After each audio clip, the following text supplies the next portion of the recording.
Let's explore REST API development using Go. You'll learn to build powerful and scalable RESTful web services. We'll cover the fundamental aspects, including HTTP routing for clean URL patterns and efficient request handling. You'll also learn how to effectively process JSON for parsing requests and generating responses. We'll delve into request parsing techniques to handle parameters and validate input, ensuring your API is robust. Furthermore, you'll discover how to structure your service for scalable web applications. Let's dive in. Before diving into the code, let's set up a well-organized Go project structure. A typical project layout involves a CMD directory, which holds the main application file.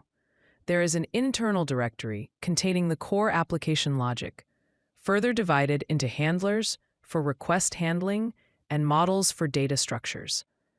There are also go.mod and go.sum files for dependency management.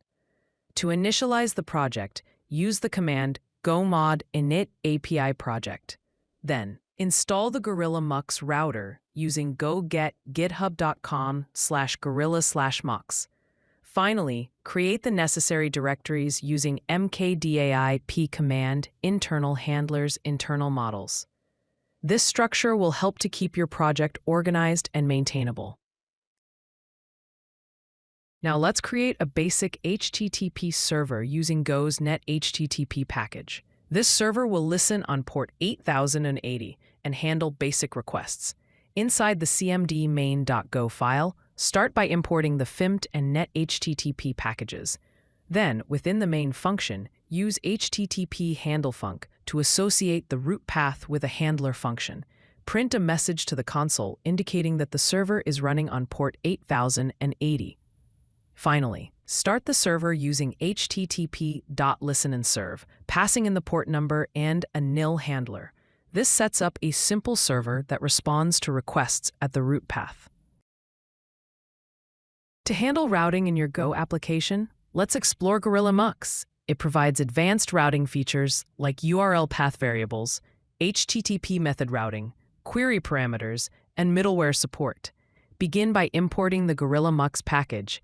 Create a new router instance using mux.newRouter. Define the routes using r.handlefunc, specifying the path and handler function.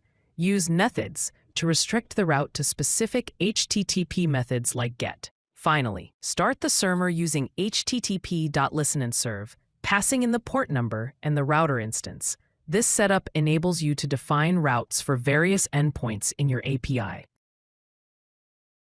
Now let's learn how to handle JSON requests in your Go API. You can parse incoming JSON data from HTTP request bodies using Go's JSON.decoder for efficient processing. Within your handler function, declare a variable to hold the decoded JSON data. Create a new JSON decoder using json.newDecoder, passing in the request body. Call the decode method on the decoder, passing in the address of the variable to populate. If an error occurs during decoding, return an appropriate HTTP error response. Finally, process the decoded user data as needed.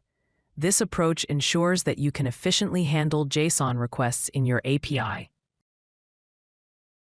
To create JSON responses in your Go API, you can generate structured JSON responses with proper HTTP status codes and content headers using JSON encoder. Within your handler function, set the content type header to application JSON using w.header.set. Create a struct representing the data to be sent as JSON. Create a new JSON encoder using json.newEncoder, passing in the response writer. Call the encode method on the encoder, passing in the data to be encoded. This approach ensures that your API returns well-formed JSON responses with the correct headers. To ensure your API handles data correctly, let's look at request parsing and validation. Extract URL parameters and query strings, and validate input data using muxvars and custom validation logic. Within your handler function, use muxvars to extract URL parameters from the request. Retrieve the desired parameter by name from the map returned by muxvars. Validate the extracted parameter to ensure it meets the required criteria. If the parameter is missing or invalid, return an appropriate HTTP error response. Finally, process the validated parameter as needed. This approach helps you to handle URL parameters effectively and ensures the integrity of your API. Now let's focus on building CRUD operations, which stands for create, read, update, and delete. These operations are the foundation of many APIs. Each HTTP method corresponds to a specific action. Get is used to read resources. Post is used to create resources. Put is used to update resources. And delete is used to remove resources. To register routes for each operation, use rhandlefunc to associate the appropriate path and handler function. Use methods to restrict the route to the corresponding HTTP method. This setup allows you to handle different types of requests for your API. To enhance your API, you can add cross-cutting concerns like logging, authentication, and CORS using middleware functions that wrap HTTP handlers. To implement logging middleware, create a function that takes an http.handler as input and returns an http.handler. Within the middleware function, log the request method and URL path. Call the serveHTTP method on the next handler in the chain to pass the request along. To apply the middleware, use r.use. Passing in the middleware function. This setup ensures that every request to your API is logged, providing valuable insights into its usage. To ensure your API is robust and reliable, let's discuss some best practices. Always use proper HTTP status codes to indicate the outcome of requests. Implement comprehensive error handling to gracefully handle unexpected situations. Add request validation to prevent invalid data from being processed. And structure your project properly to maintain code organization and readability. For testing, you can use curl to send requests to your API endpoints. Test GET endpoints by specifying the URL. Test POST endpoints by including the content type header and request body. And test with parameters by appending them to the URL.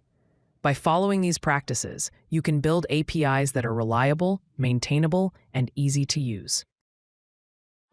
If you like this video, hit that like button and don't forget to subscribe.